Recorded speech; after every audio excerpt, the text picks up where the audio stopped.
Everyone, कैसे हैं आप सब। आज हम फिर संसद के बारे में ही बात करने वाले हैं। भाई संसद चल रही है, पार्लियामेंट के बारे में जानकारी ले रहे हैं, तो उसी के बारे में ही और आगे जानकारी अपनी नॉलेज को बढ़ाते हैं। आज हम बात करने वाले हैं, बहुत इम्पोर्टेंट लेक्चर है, बहुत ही ज़्यादा, क्योंकि इसमें जो बात बताई जाएंगी वो कई बार, बहुत बार इन पर क्वेश्चन पूछे गए हैं और आगे पूछे भी जाते रहे हैं। आज हम बात करेंगे विघटन। जब लोकसभा का विघटन हो जाता है उस समय जो विधेयक, प्रस्ताव, अनुमोदन, अनुपूरक मांगे होती हैं, जो भी चीज़ें होती हैं, जो भी लंबित विधेयक होते हैं, उनका क्या होता है फिर? क्या वो कंटिन्यूटी में ऐसे ही रहते हैं या वो समाप्त हो जाते हैं? तो उनके बारे में आज हम जानेंगे। और ये इससे संबंधित लोकसभा के विघटन होने के बाद विधेयकों का क्या होता है, क्या नहीं होता, व्यपगत हो जाते हैं या फिर कंटिन्यूटी में रहते हैं, ऐसे उन पर कार्य किया जाता है, इससे संबंधित काफ़ी बार, बहुत बार एग्जाम्स में क्वेश्चन पूछे गए हैं। तो आज का हमारा टॉपिक क्या है? विघटन के परिणाम। विघटन किसका होता है? लोकसभा का होता है। राज्यसभा तो स्थायी सदन है, स्थायी है ना, परमानेंट सदन है राज्यसभा। राज्यसभा कभी विघटित नहीं होती, लोकसभा होती है, क्लियर रखिएगा। सदन के विघटन से वर्तमान सदन का जीवन समाप्त हो जाता है। ये कहा है ना, विघटन अर्थात जो जीवन है, जीवन काल उसका समाप्त, उस सदन का, उस लोकसभा का जीवन काल समाप्त। तो यही कहा गया है कि सदन के विघटन से वर्तमान सदन का जीवन समाप्त हो जाता है। इसके बाद नए सदन का गठन होता है। एक बार जब सदन को विघटित कर दिया जाए तब वह विघटन अपरिवर्तनीय, अपरिवर्तन अर्थात उसको बदला नहीं जा सकता। आप कहते हैं ना कि अगर हम धनुष बाण पर कमान लगा दें अर्थात तीर लगा दें, क्या तीर एक बार छोड़ देने पर वापस आ जाएगा? नहीं आएगा ना, फिर वो अपने लक्ष्य को भेदेगा, उसके बाद ही आएगा। तभी आप हो सकता है उसको उठाकर वापस ले आएं कि चलिए दोबारा, छोटे बच्चे करते हैं ना, एक तीर को चलाते हैं, फिर निशान लगाते हैं, फिर उसको उठा के लाते हैं, तो वो एक नॉर्मल बात है। परंतु एक जनरल बात आप ये बताइए कि क्या बाण पे अगर आप कमान लगा, तीर लगाते हैं, धनुष बाण पर तीर लगाते हैं और उसको छोड़ते हैं और आप सोचे छोड़ने के बाद वो वापस आ जाए, तो क्या वो आ सकता है? बिल्कुल नहीं आ सकता। तो यही कहा गया है कि अगर लोकसभा को विघटन करने का प्रस्ताव आ जाता है, लोकसभा को विघटित कर दिया जाता है और फिर ऐसा लगे कि नहीं नहीं ये चीज़ काम गलत हो गया, हम वापस से इसको बना देते हैं, तो ये नहीं किया जाता। अगर एक बार लोकसभा को विघटित करने का प्रस्ताव पारित हो गया, लोकसभा विघटित हो गई, तो उसको बदला नहीं जा सकता। क्योंकि आपसे क्वेश्चन पूछा भी जा सकता है कि क्या भाई 5 साल के बाद या जब भी लोकसभा अगर डिसॉल्व हो जाती है, एक बार विघटित हो जाती है, तो क्या उसको वापस से, भैया ऐसा लगा कि नहीं ठीक है, अभी सिचुएशन नहीं है, अभी चुनाव कराने का समय नहीं है, या फिर हमने गलती कर दी कि बीच में ही लोकसभा को भंग कर दिया, बीच में भी तो कर सकते हैं उसका कार्यकाल पूरा होने से पहले भी।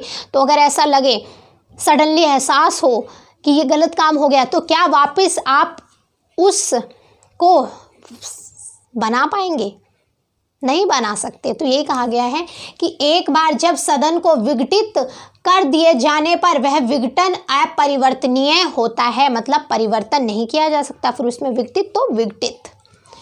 संविधान के तहत केवल लोकसभा को ही विघटित किया जा सकता है, यानी कि संविधान के तहत कोई भी कार्य करना है संविधान के अधीन रहकर ही कर सकते हैं। तो संविधान के तहत केवल लोकसभा को ही विघटित किया जा सकता है और इसके विघटित हो जाने पर इसके सामने या इसकी किसी समिति के समक्ष, अर्थात या तो लोकसभा के सामने या लोकसभा से संबंधित लोकसभा के द्वारा बनाई गई कोई भी समिति के सामने लंबित सभी कार्य व्यपगत अर्थात समाप्त हो जाते हैं। क्लियर? क्या कहा गया है? पहली बात तो इसमें कि इसके सामने अर्थात किसके सामने? लोकसभा के सामने या इसके किसी समिति के सामने लंबित सभी कार्य समाप्त हो जाते हैं, व्यपगत हो जाते हैं। बात याद रखिएगा।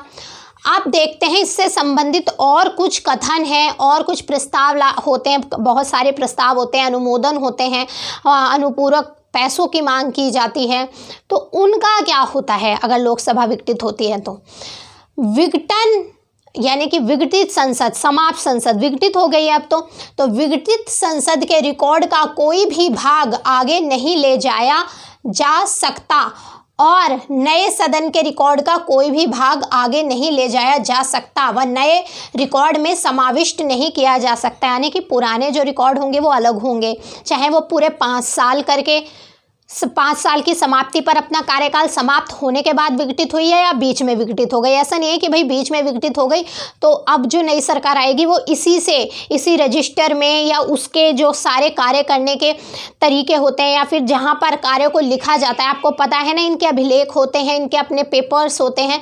तो ऐसा नहीं है कि उसी में ऐड ऑन कर देंगे कि भाई 2 साल में डिसॉल्व हो गई, भी 3 साल के कार्य भी इसमें ही लिख देते हैं। आगे से शुरू करेंगे। यानी कि आप एक पेपर ले लीजिए, आप कोई क्वेश्चन कर रहे हैं, क्वेश्चन समाप्त हो गया, क्लियर है, तो समाप्त होने के बाद तो बिल्कुल आप नेक्स्ट पेज से शुरू करेंगे ही। परंतु अगर आप क्वेश्चन करते हैं और बीच में छोड़ देते हैं उसको करते करते, तब क्या होगा।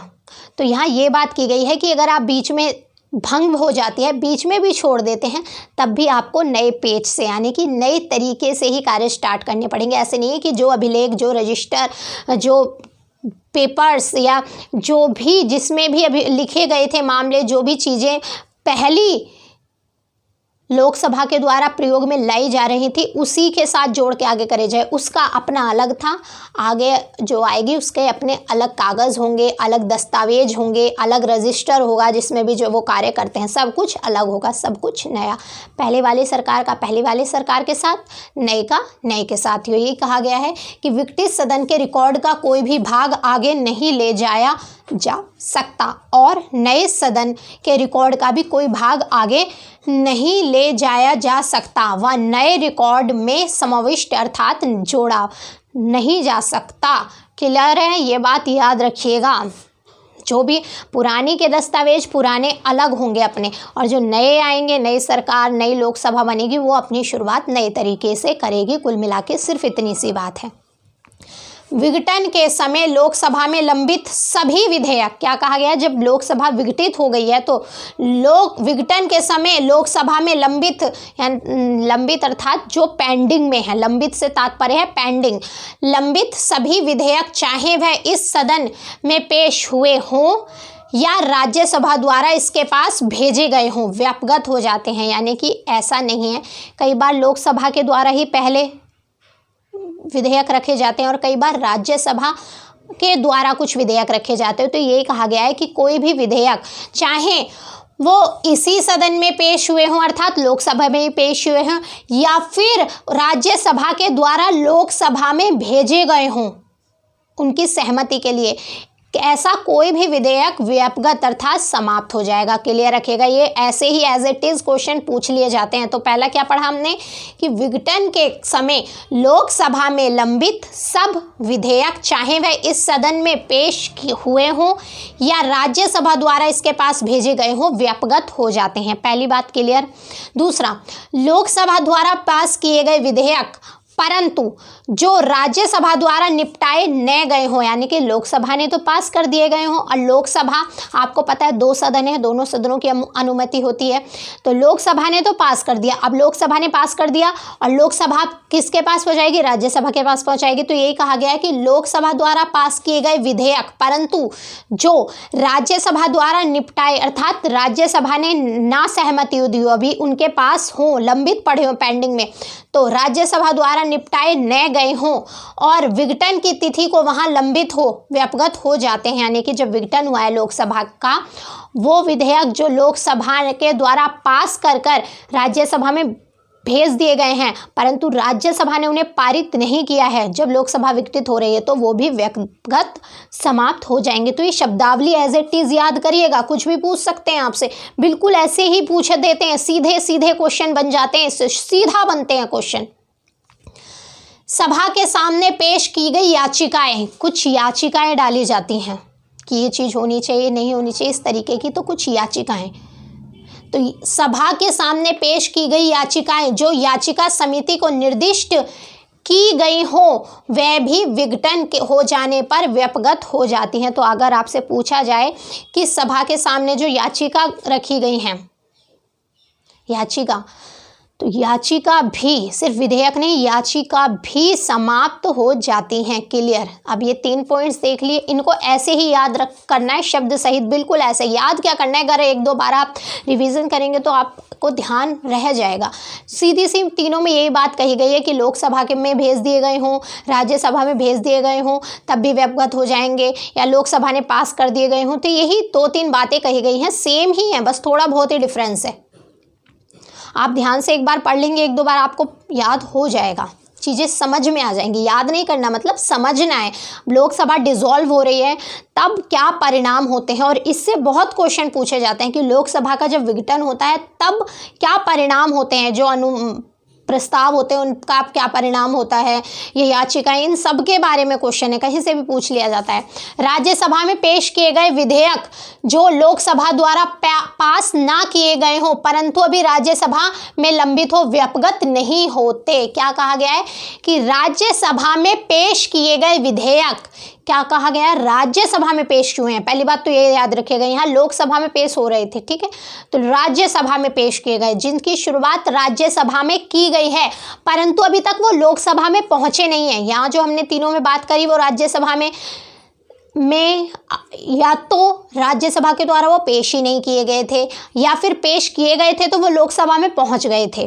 तो परंतु यहाँ क्या बात है कि राज्यसभा में पेश किए गए विधेयक, कि कोई विधेयक ऐसा है जो सबसे पहले राज्यसभा में पेश किया गया है, जो लोकसभा द्वारा पास ना किया गया हो परंतु अभी राज्यसभा में लंबित हो, व्यपगत नहीं होता, क्योंकि अभी तक तो राज्यसभा में ही वो विधेयक आया है, उस पर ही कार्रवाई चल रही है। राज्यसभा ने तो अभी पास ही नहीं किया उसे, उसी में कार्रवाई चल रही है, और राज्यसभा तो परमानेंट सदन है। लोकसभा ही तो विघटित हो गई है, राज्यसभा में कोई प्रस्ताव आया है उस पर वहाँ पर कार्रवाई चल रही है, वो वहाँ पर कार्य कर रहा है, तो वो विधेयक व्यपगत अर्थात वो समाप्त नहीं होगा, क्योंकि राज्यसभा में राज्यसभा अपना एक सदन है, वो परमानेंट सदन है, उसमें कार्य किया जा रहा है, उसमें उस पर कार्रवाई चल रही है, और वो विधेयक अभी तक लोकसभा में पहुंचा ही नहीं है, सिर्फ राज्यसभा में कार्रवाई चल रही है, उस पर लंबित है वो विधेयक पेंडिंग में, क्योंकि राज्यसभा के भी तो अपने कुछ अधिकार हैं, उसके पास भी तो प्रथम तौर पर कोई विधेयक आ सकता है। तो यही है कि राज्यसभा में कोई विधेयक है पेंडिंग में, वो विधेयक व्यपगत नहीं होगा, क्योंकि विघटित तो लोकसभा हो रही है ना, तो वो विधेयक क्यों खत्म होगा, वो तो राज्यसभा में पेश किया गया है, राज्यसभा में पेंडिंग है, परंतु लोकसभा में पेंडिंग जो होता वो हो जाता समाप्त। जिस विधेयक पर दोनों सदनों में असहमति हुई हो, यानी कि दोनों सदन अगर किसी विधेयक पर सहमत नहीं हैं, तो जिस विधेयक पर दोनों सदनों में असहमति हुई हो और विघटन से पहले, पूर्व अर्थात पहले, उस पर विचार करने के लिए दोनों सदनों की संयुक्त बैठक बुलाने के अपने इरादे को राष्ट्रपति द्वारा अधिसूचित किए जाने के बाद, विघटन हो जाने के बाद भी दोनों सदनों की संयुक्त बैठक में उसे पास किया जा सकता है। क्या बात की गई है यहाँ पर, ये बात की गई है कि ऐसा कोई विधेयक है जिस पर दोनों सदनों की सहमति नहीं बन पा रही है, दोनों सदन सहमत नहीं हो पा रहे, तब क्या होता है, संयुक्त बैठक बुलाई जाती है। किसके द्वारा बुलाई जाती है, राष्ट्रपति जी के द्वारा बुलाई जाती है। अब राष्ट्रपति जी ने पहले ही बता दिया, यानी कि इतने ना लोकसभा भंग नहीं हुई है, दोनों सदन अपना कार्य कर रहे हैं, लोकसभा ने भंग नहीं हुई है, याद रखिएगा, लोकसभा भंग नहीं हुई है अभी। लोकसभा के भंग होने से अर्थात विघटित होने से पहले ही राष्ट्रपति जी ने ये आशा व्यक्त कर दी है, ये कह दिया है, ये बता दिया है, पूछ सकते हैं आशा व्यक्त कर दी है या बता दिया है या कह दिया है, तीनों में से कुछ भी पूछ सकते हैं। तो राष्ट्रपति जी ने पहले ही कह दिया है, कहा क्या है कि अपने विचार उस पर रख दिए हैं पहले से ही कि हाँ ये संयुक्त बैठक बुलाई जाएगी इस विधेयक को पास करने के लिए। अब क्या होता है कि ऐसा तो नहीं है कि आप 5 मिनट पहले राष्ट्रपति जी ने कहा कि संयुक्त बैठक होगी 5 मिनट बाद हो जाए, नहीं होती। हर चीज़ कार्य करने का रूल्स होता है, एक तरीका होता है करने का। ऐसे नहीं कि आज राष्ट्रपति जी ने अभी कहा, अनाउंसमेंट की संयुक्त बैठक होगी और तुरंत हो जाए, नहीं होगी ना। तो इसीलिए अब इसी बीच में, यानी कि राष्ट्रपति जी ने कह दिया, आशा व्यक्त कर दी कि संयुक्त बैठक होगी, अब इस बीच में संयुक्त बैठक होने से पहले ही अगर लोकसभा विघटित हो जाती है, लोकसभा समाप्त हो जाती है, तब क्या होगा, तब संयुक्त बैठक होगी या नहीं होगी? तो बिल्कुल होगी। लोकसभा विघटित हो जाए तब भी संयुक्त बैठक होगी। संयुक्त बैठक पर कोई फर्क नहीं पड़ेगा। संयुक्त बैठक होगी और वो विधेयक संयुक्त बैठक के सामने रखा जाएगा और उसको पास करवाया जाएगा। क्लियर? तो यही कहा गया है कि अगर संयुक्त बैठक के बारे में पहले ही राष्ट्रपति जी के द्वारा अधिसूचित कर दिया गया है, या उन्होंने कह दिया है या आशा व्यक्त की दी गई है कि संयुक्त बैठक होनी है इस विधेयक पर, तो चाहे लोकसभा विघटित भी हो जाए कोई फ़र्क नहीं पड़ेगा। कोई फ़र्क नहीं पैंदा। की फ़र्क पैंदा है, संयुक्त बैठक तो होगी ही होगी। तो यही कहा गया है कि संयुक्त बैठक होगी, बिल्कुल होगी। बहुत इंपॉर्टेंट क्वेश्चन है, बहुत बहुत बहुत ज़्यादा इंपॉर्टेंट है, पूछा जा सकता है। पूछे तो ये जो जितने भी बताए हैं ना, जितनी भी बातें की गई हैं, ये 3 पॉइंट्स और बाकी ये सारे पॉइंट्स, सब पे से किसी ना किसी तरीके से क्वेश्चन बन जाता है। बहुत इंपॉर्टेंट है, बहुत अच्छा क्वेश्चन। अगर और थोड़ा बहुत माइनर सा डिफरेंस होता है, अगर हमने ध्यान से चीज़ें नहीं पढ़ा तो क्वेश्चन गलत कर देते हैं, अगर ध्यान से पढ़िए तो ठीक करते हैं।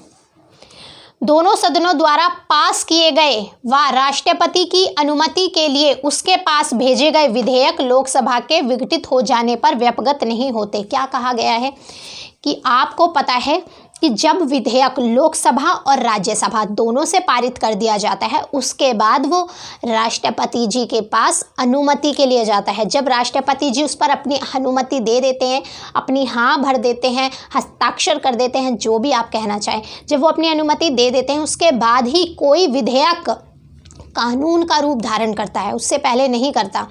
तो यही बात कही गई है यहाँ पर कि कोई विधेयक जो लोकसभा और राज्यसभा दोनों के द्वारा ही पास कर दिया गया है, दोनों सदनों से पारित हो चुका है वो विधेयक, और वो राष्ट्रपति जी के पास है उनकी सहमति के लिए, और इसी बीच में लोकसभा विघटित हो जाती है, तब क्या वो विधेयक भी समाप्त हो जाएगा, व्यपगत हो जाएगा? बिल्कुल नहीं होगा, क्योंकि जो उसका लोकसभा और राज्यसभा का उस पर जितना कार्य था वो तो कर चुके हैं अब तो सिर्फ राष्ट्रपति जी की अनुमति मिलनी है ना, तो बिल्कुल वो व्यपगत नहीं होगा। क्लियर रखिएगा कि जो विधेयक राष्ट्रपति जी के पास है उनकी अनुमति के लिए, वो विधेयक समाप्त नहीं होगा, चाहे लोकसभा विघटित क्यों ना हो जाए। क्लियर? राष्ट्रपति द्वारा पुनर्विचार के लिए वापस भेजे गए विधेयक व्यपगत नहीं होते और नए सदन द्वारा उन पर विचार किया जा सकता है। अब क्या बात की गई है कि ठीक है, लोकसभा राज्यसभा के द्वारा पारित कर दिया गया, राष्ट्रपति जी के पास भेज दिया गया उनकी मंजूरी के लिए, परंतु आपको मैंने जब संविधान पढ़ा रही हूँ, मैं कॉन्स्टिट्यूशन पढ़ा रही हूँ, इसमें एक बात की गई है कि राष्ट्रपति जी विधेयक को पुनर्विचार के लिए, यानी कि दोबारा सोचने के लिए उस पर कि इस पर पुनर्विचार कीजिए, दोबारा सोचिए, वापस भेज सकते हैं। तो अगर वो विधेयक पुनर्विचार के लिए वापस भेजते हैं, अब लोकसभा और राज्यसभा से तो पारित कर दिया गया, उस विधेयक को पारित करने के बाद राष्ट्रपति जी के पास है, अब राष्ट्रपति जी को उस पर ऐसा लगता है कि ये विधेयक दोबारा भेजना चाहिए सदन के समक्ष, कि इस पर ये दोबारा सोचे, दोबारा पुनर्विचार करें। अब लोकसभा तो विघटित हो गई, तो क्या होगा? क्या वो जो बिल है, अर्थात जो विधेयक है वो समाप्त हो जाएगा? नहीं होगा समाप्त। जो नई लोकसभा बनेगी वो उस पर पुनर्विचार करेगी। क्लियर? समझ में आई बात? तो यही कहा गया है यहाँ पर कि राष्ट्रपति द्वारा पुनर्विचार के लिए वापस भेजे गए विधेयक व्यपगत नहीं होते और नए सदन द्वारा उन पर पुनर्विचार किया जाता है। क्लियर? यही बात की गई है यहाँ पर। लोकसभा में लंबित अन्य सभी कार्य, लोकसभा में लंबित जो भी कार्य हैं, प्रस्ताव, संशोधन, बहुत सारे कार्य होते हैं, सारे कार्यों पर ही बात करेंगे। जब हम पढ़ रहे हैं पार्लियामेंट तो अच्छे से पढ़ेंगे, राज्यसभा के कार्य, लोकसभा के, सब पढ़ेंगे। तो लोकसभा में पेंडिंग अन्य सभी कार्य, प्रस्ताव, संकल्प, संशोधन, अनुदानों की अनुपूरक मांग। क्या है ये अनुदान? अनुदान अर्थात पैसे की अनुपूरक मांग, अर्थात जो राशि उनको बजट में, बजट पेश होता है, बजट क्या होता है? बजट में पैसा भी दिया जाता है राज्यों को, स्कीम्स के लिए, जो भी योजनाएं चला जा रही हैं उनके लिए बजट में पैसा दिया जाता है, परंतु क्या होता है कि नेक्स्ट बजट आने से पहले ही, अब दूसरा बजट आएगा तब उनको दोबारा राशि अलॉट होगी, परंतु उससे पहले भी पैसे अगर समाप्त हो जाते हैं तब क्या होगा, तो अगर पहले पैसे समाप्त हो जाते हैं और कोई कार्य पेंडिंग है तो वो मांग करते हैं अनुपूरक मांगे। अनुपूरक यानी कि पूर्ति करने के लिए, किसी कार्य की पूर्ति करने के लिए, कार्य चल रहा है परंतु उसमें कोई कमी रह गई है तो उस कमी की पूर्ति के लिए मांग कर रहे हैं। अनुदान अर्थात पैसों की मांग कर रहे हैं। क्लियर? तो यही है कि कोई कार्य चल रहा है परंतु उसमें कोई बाधा आ गई है, पूर्ति करने के लिए अनुपूरक मांगे। यानी कि 10 लाख की ज़रूरत थी, 15 लाख लगे, अब 10 लाख ही है हमारे पास, तो 5 लाख की और मांग करनी पड़ेगी, भाई 5 लाख और लगेंगे, क्योंकि नेक्स्ट बजट आने में तो अभी टाइम है। क्या इतने वो योजना रुकी रहेगी, वो कार्य रुका रहेगा? नहीं। तो इसके लिए अनुदानों की मांग की जाती है। अब ये भी हम डिटेल देखेंगे, क्या होते हैं अनुदान, अनुपूरक अनुदान क्या होता है, सब देखेंगे, परंतु इतना समझ गए ना आप। तो प्रस्ताव, संकल्प, संशोधन, अनुदानों की अनुपूरक मांगे इत्यादि चाहे वे किसी भी अवस्था में हो, विघटन हो जाने पर व्यापक हो जाती हैं। तो यही बात कही गई है कि लोकसभा में जो भी मामले पेंडिंग में हैं, जो भी हैं, प्रस्ताव है, संकल्प है, संशोधन है, अनुपूरक मांगे हैं इत्यादि, यानी कि ETC एक्स्ट्रा जो भी हैं वो सब व्यापक हो जाते हैं। जब लोकसभा विघटित हो गई तो वो भी समाप्त हो जाते हैं। और क्या बात की गई है, लोकसभा द्वारा पास किए गए सांविधिक नियम अर्थात वह नियम जो संसद बनाती है, संसद के द्वारा बनाए गए नियम। क्लियर? तो लोकसभा द्वारा पास किए गए सांविधिक नियमों के अनुमोदन, अर्थात अनुमोदन क्या होता है, उस पर अपनी सहमति देना, हाँ या ना। तो अनुमोदन, लोकसभा द्वारा पास किए गए सांविधिक नियमों के अनुमोदन या रूपभेद, अर्थात कोई ऐसे कानून है जिसमें कुछ डिफरेंसेस करने की, ये बदलाव करने, रूपभेद क्या, कुछ बदलाव करना कि ये होना चाहिए, नहीं होना चाहिए। तो या तो कोई कानून बनाने हैं या उन कानून पर अपनी हामी देनी है, ठीक है, उनको अनुमोदन करना है कि ये ठीक है या नहीं है, या फिर जो कानून हैं उनमें कुछ विभेद, कुछ बदलाव करना है के लिए प्रस्ताव जो राज्यसभा की सहमति के लिए भेजे गए हों,